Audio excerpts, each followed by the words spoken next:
Une écrivain ce soir, Émilie Frèche, bonsoir. Vous êtes également co-scénariste du prochain film d'Alexandre Arcadi qui s'appelle 24 jours, qui sort fin avril, qui est adapté de votre roman La vérité sur la mort d'Ilan Halimi, ce jeune juif qui a été enlevé, torturé et tué, on rappelle, par le gang des barbares en 2006. Est-ce que vous êtes satisfaite du film qu'a fait Arcadi tiré de votre livre? Oui, très. Je le trouve très juste, très dans la retenue et moi je suis très contente. Il est clairement sur le point de vue des victimes. Oui, en fait, vraiment dans la même lignée que mon livre, et c'est la voix de la maman, la voix de Ruth Halimi. Ouais.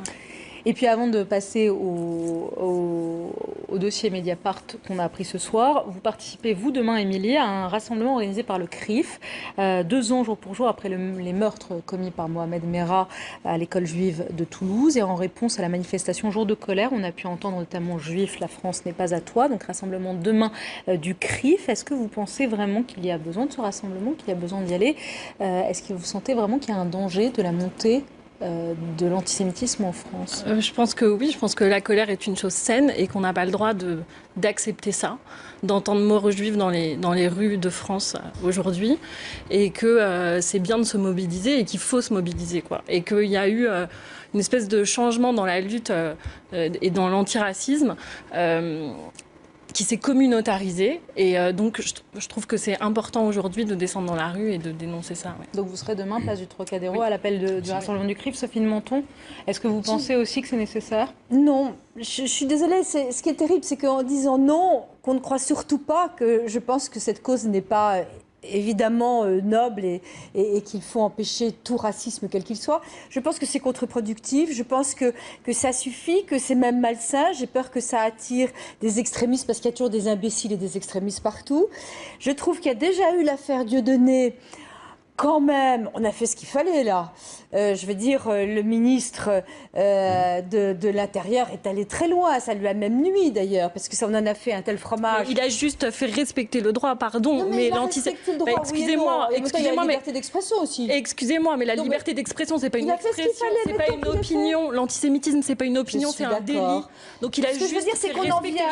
Et moi, je suis fière de vivre dans un pays où il y a un premier ministre. Tout le monde est très fier. Oui, où il y a un ministre de l'Intérieur qui est capable de faire juste respecter le droit. Simplement qu'on en sort. Ça a été tellement repris, tellement médiatisé qu'on a à peine fermé le dossier, qu'il y a à nouveau une manif. Je pense que c'est contre-productif. Et donc vous voulez faire quoi? Vous proposez quoi pour lutter contre la haine? Je propose qu'on apaise les choses. Ah oui, et comment vous apaisez, vous, les choses? D'abord, en les mettant pas, en faisant pas des manifs. Arrêtez de faire des manifs, surtout. Enfin, je veux dire, la France est dans la rue en permanence pour le succès qu'on connaît. Mais qu'est-ce qui vous révolte? Si ça vous révolte pas, qu'est-ce qui vous révolte? Tout me révolte. Je veux dire, la Syrie, quand je vois des enfants torturés, me révolte. Allez-y aussi, manifestez. On peut le faire. Donc on peut le faire.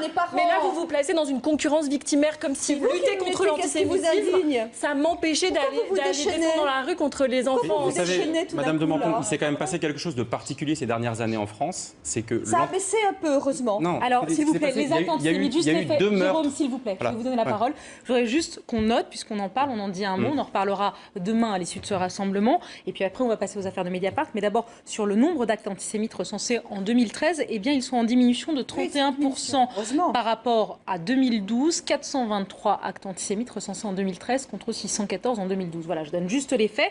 Et pourtant, le patron, le président du CRIF, craint que l'affaire Dieudonné entraîne un nouveau pic. N'était pas pris en compte les actes du mois de janvier, justement. Non, mais et surtout, il s'est passé jour de colère dans les rues de Paris où des manifestants ont estimé que les digues étaient tombées et qu'on pouvait dire juif, tu n'as pas ta place en France. C'est pour ça que cette médiatisation, j'ai peur que ce soit. Alors il faut être dans le déni, il faut considérer que ça n'existe pas. Non, et les choses se propagent. Il ne faut pas réveiller les instincts sordides des gens. Mais et que là, c'est trop. Il s'est passé au début du 21e siècle. Tout va bien. Il s'est passé au début du 20e siècle. Je pense qu'il y a des moments où il vaut mieux un tout petit peu calmer le jeu sur tous les fronts. Je pense que c'est absurde. Donc vous considérez que pour calmer le jeu, il faut se taire, il ne faut rien dire, quoi. Je pense qu'on a suffisamment dit pour l'instant, oui. Geoffroy